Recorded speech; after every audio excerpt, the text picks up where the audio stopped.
नमस्कार दोस्तों, helpful channel में आप सभी का स्वागत है। आज दोस्तों हम ये बताएंगे कि हम अपनी कुंडलियों को देखकर ये पता लगाएं कि आपका विवाह कब होगा, किस दिशा में होगा और विवाह अगर हो भी जाता है तो आजकल विवाह क्यों टूट रहे हैं। आजकल हम लोग सबसे बड़ी समस्या आ रही है कि आजकल विवाह बहुत टूट रहे हैं। आजकल आप देख रहे हैं कि जितने फिल्म स्टार से तक लेके 10-10 20-20 साल हो गए उनकी शादी के, फिर भी टूट जा रहे हैं। तो ऐसा क्यों हो रहा है? ये बहुत ही डीप नॉलेज का है। और आजकल की पीढ़ी जो है वो आजकल विद्रोही हो गई है मेरे ख्याल से। वो लव मैरिज पे विश्वास करती है और अरेंज मैरिज पे नहीं। तो ये सब बहुत सारे ऐसे टॉपिक हैं। फिर भी मैं आपको आज कुछ ऐसी बातें बताऊंगा जिसे आपको देख के पता चल जाएगा कि हमारा विवाह अगर हो जाता है जल्दी होता है, और अगर चलता है तो विवाह होने के बाद अगर घर में दिक्कतें क्यों आ जाती हैं, या फिर विवाह कुछ सालों तक सही से चलता है फिर अचानक गड़बड़ियाँ होने लगती हैं, फिर एक नौबत ऐसे आ जाती है कि टूट जाता है और कोर्ट कचहरी तक की बातें आ जाती हैं। तो ऐसा क्यों होता है ये मैं आपको आज अपनी इस कुंडलियों में के थ्रू बताऊंगा। मैं आपको एग्जांपल दे रहा हूँ कि आप अपनी कुंडलियों को देख के आप प्लीज़ एस्ट्रोलॉजर के पास जाके अपना टाइम ना बर्बाद करें। उन वो आजकल के लोग, आज इस देश का मुझे नहीं पता क्या हो गया है कि सब चीज़ बर्बाद हो रहा है, कुछ समझ में नहीं आता है मुझे। मैं चलिए अपने कुंडली पे टॉपिक पे आता हूँ। मैं आपको बताता हूँ कि कुंडली से कैसे देखिए। जैसे कि ये मेरे सामने ये पूरी एक कुंडली दी गई है। यहाँ पर 10 नंबर मैंने आपको अपनी पुरानी कुंडलियों में बताया है कि यहाँ पहला, दूसरा, सेकंड, थर्ड, फोर्थ, फिफ्थ और जितने हाउस हैं इसमें को मैंने आपको नाम बता दिया है। तो मैं फिर से बता देता हूँ। ये पहला घर होता है जहाँ है, इसको लग्न हाउस भी कहते हैं जो, लेकिन यहाँ पे 10 नंबर लिखा है, यानी कि ये जो कुंडली बनी हुई है पहले घर को हम मकर लग्न की कुंडली कहेंगे। ठीक है। दूसरा आपका घर परिवार का घर होता है, कुटुंब वाणी धन भाव का घर होता है दूसरा, तीसरा, चौथा, पांचवा, छठा, सातवां। जी हाँ दोस्तों, जी हाँ, विवाह के लिए आपको सबसे पहले देखा जाता है कि आपका सेवेंथ हाउस कैसा है। अगर आपका सेवन्थ हाउस अच्छा है तब आपका विवाह आपका बहुत जल्दी होता है, और सेवन्थ हाउस में कुछ भी प्रॉब्लम आई तो विवाह नहीं होगा आपका, तो कुछ दिक्कतें आ जाती हैं। तो चलिए देखते हैं। सबसे पहले हम देखते हैं कि यहाँ पे मैंने यहाँ सेवन्थ हाउस में देखा कि मेरे यहाँ सेवन्थ हाउस में सूर्य, बुध, राहु बैठे हैं। ठीक है। एज ए आप लोगों ने तो ग्रहण के बारे में सुना ही होगा कि सूर्य और राहु जब कभी मिलते हैं तो ग्रहण योग होता है। ये तो आप साइंटिफिक भी जानते हो। और चंद्र ग्रहण के बारे में भी सुना है। अगर चंद्रमा के साथ राहु बैठे तो चंद्र ग्रहण हो जाता है, केतु बैठ जाता है तो पूर्ण चंद्र ग्रहण हो जाता है, चंद्रमा आदि बैठ राहु के साथ बैठता है तो हाफ चंद्र ग्रहण। तो ये कुछ ऐसी बात होती है। तो इसमें देखिए, अब जैसे इस कुंडली में देखिए, ये कुंडली है एक महिला की है जो इसकी उम्र समय समय 36 साल हो रही है। उसका विवाह अभी तक नहीं हुआ और उसको हर तरीके से नुकसान ही नुकसान हो रहा है। उसका विवाह नहीं हो रहा है, ना उसको करियर में सफलता मिल रही है और ना ही कुछ उस बहुत परेशान है वो। तो ये मैं इसलिए कुंडली दिखा रहा हूँ, तो आप लोग शायद देख के अपनी कुंडली को कुछ आइडिया लगाएं अगर जिनके साथ कुछ ऐसी कुछ घटनाएं घट रही हैं या विवाह नहीं हो रहा है। मैं कुछ कंडीशन भी बताऊंगा कि विवाह आखिर क्यों नहीं होता, और कुछ ऐसी कंडीशन होता है कि किसी व्यक्ति का विवाह नहीं होगा कभी भी, अगर कर भी लेते हैं वो समझ के, लेकिन उनका विवाह सक्सेस नहीं होगा, आगे जाके फायदा नहीं है वो, और वो पैसे बर्बादी है। तो देखिए क्यों।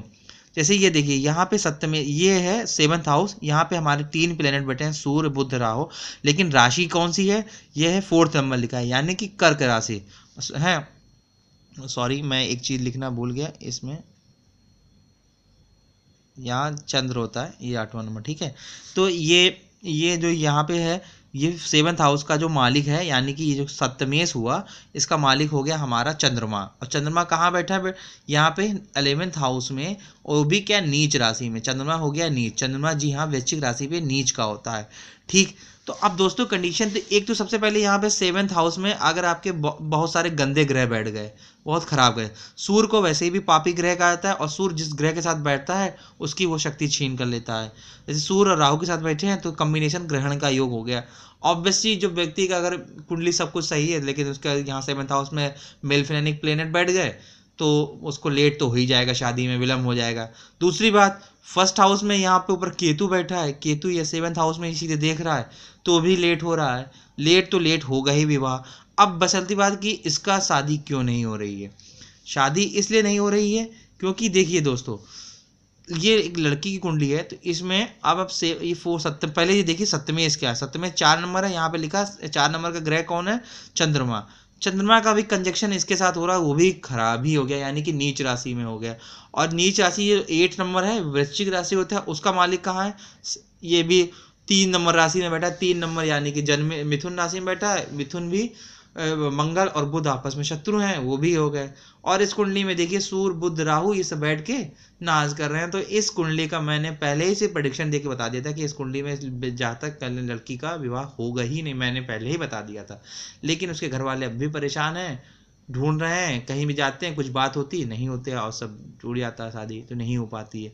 तो दोस्तों आप लोग सबसे पहले अपनी लड़कियां या लड़के कुछ भी अपनी कुंडली जरूर देखें। तो 7th हाउस में ये देखिए कि यहाँ कौन से प्लेनेट ना बैठे हों। जैसे यहाँ पे केतु, मैं बता देता हूँ कौन कौन से प्लेनेट खराब बैठते हैं यहाँ पे।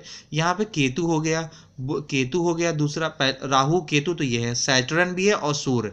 ये 4 ग्रह ऐसे हो गए जो अगर यहाँ पे बैठ जाएं तो आपको विवाह में विलम्ब ही करना है, आपका लेट विवाह हो जाएगा। और दूसरी बात, आपका विवाह जो नहीं होगा, मैंने कुछ कंडीशन लिखी है। ये देखिए इधर कंडीशन कुछ है कि अगर सप्तमेश नीच राशि का हो, यानी कि सप्तमेश यहाँ पे ये 4th नंबर, जैसे ये मैंने लिखा था ये 4th नंबर, देखिए ये 4th नंबर सप्तमेश, ये सप्तमेश 4 नंबर है। 4 नंबर का मालिक यानी चंद्रमा होता है, यानी कर्क राशि होती है, कर्क राशि सप्तमेश चंद्रमा यहाँ पे 8 नंबर लिखा है, यानी वृश्चिक राशि। तो ये इस कारण ये नीच हो गया, तो ये इसका विवाह नहीं होगा। ठीक, दूसरा 7वां घर में दुष्ट ग्रह हूँ, 7वें घर में ये देखिए दुष्ट ग्रह बैठे हैं। तीसरे 7वें का सूर्य से संबंध हो गया, तो ये और नष्ट हो गया। और दूसरी बात, अगर आजकल के पेरेंट्स भी, अगर कुछ पुराने ज़मानों के पेरेंट्स हैं, वो कहते नहीं शादी कर देना चाहिए बच्चे के, तो अगर शादी वो कर देते हैं अपनी लड़की की या लड़के की ज़बरदस्ती, फिर भी नहीं सक्सेस होता है। तो सबसे पहले आप ये देखिए यहाँ पे 2nd हाउस देखिए, घर परिवार कुटुंब, लड़के या लड़की के। जी हाँ दोस्तों, मैं आपको पहले बता रहा हूँ, किसी भी लड़के या लड़की के यहाँ शादी करने से पहले आप खुद अपनी उसकी कुंडली में देख लीजिए कि 2nd हाउस में कोई दुष्ट ग्रह तो नहीं बैठा हो, सेकंड हाउस में कोई दुष्ट ग्रह तो नहीं बैठा है। जैसे कि राहु है, शुक्र है, राहु है, केतु, शनि, ये ग्रह तो नहीं बैठे। इवन यहाँ मंगल भी हो तो थोड़ा विवाह में विलम्ब करता है, अगर उच्च राशि का होता है तो बहुत अच्छा करता है। ठीक है दोस्तों, तो ये जरूर आप देख लीजिए। और प्लस आपका कम्बिनेशन यहाँ 7th हाउस में मेल फ्लिक प्लेनेट ना बैठे हो, या फिर इस 7th हाउस में किसी भी पापी ग्रह की दृष्टि, अगर यहाँ पे अगर शनि बैठता, शनि भी देखता है इस घर में, तो वो शनि भी लेट करता है, वो ठंडा दे, उसकी चाल बहुत धीमी होती है, तो वो आपको यहाँ पे लेट ही देगा। और दूसरी बात, मैंने आपको फिर बताया कि मैं हमेशा भाग्य को देखता हूँ, मैं 9th हाउस देख रहा हूँ, मैं 9th हाउस को भी देखता हूँ कि आपका, देखिए आपको सरकारी नौकरी, प्राइवेट जॉब, कुछ भी हो, शादी विवाह या घूमना फिरना तभी संभव होगा जब आपके पास लक का परसेंटेज होगा। अगर बिना लक के आपको कुछ नहीं मिलता। ये जग जाहिर सा आयत है, कर्म तो सभी लोग करते हैं, यानी कि एक मजदूर भी कर्म करता है फिर भी वो अमीर नहीं बन पाता। कर्म तो वो हम लोग, आप और हम लोगों से ज़्यादा करता है, लेकिन कमा नहीं पाता। तो सिर्फ बात ये होती है, भाग्य की बात होती है। तो इसलिए मैं यहाँ पे भाग देते, देखिए यहाँ भाग पे गुरु और शनि बैठे हैं। गुरु भी यहाँ अपनी शत्रु राशि में बैठा है, शनि मित्र राशि में बैठा है, लेकिन अब इसका इस मालिक का जो 9वें भाग का भाव है वो बुध है, वो बुध और राहु हो गए और सूर्य भी हो गए। और प्लस मैंने अगर इन दोनों की आगे मैं डीपली जाता हूँ तो इसको यहाँ बुध के डिग्री देखता हूँ, तो बुध यहाँ अस्त हो रहा है, तो ये बुध भी अस्त हो गया, यानी कि लड़की का भाग्य 0% हो गया, तो शादी तो बनी ही नहीं।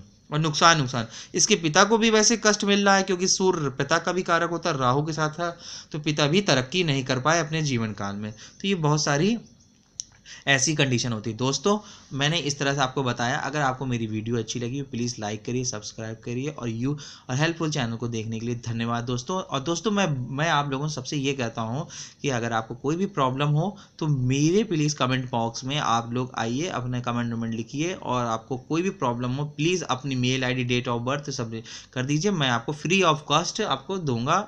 एस्ट्रोलॉजी मुझे कोई फीस नहीं है, आप कुछ भी कभी भी पूछ सकते हैं। ठीक है दोस्तों, तो प्लीज़ चैनल को सब्सक्राइब जरूर करिए। देखो, धन्यवाद दोस्तों।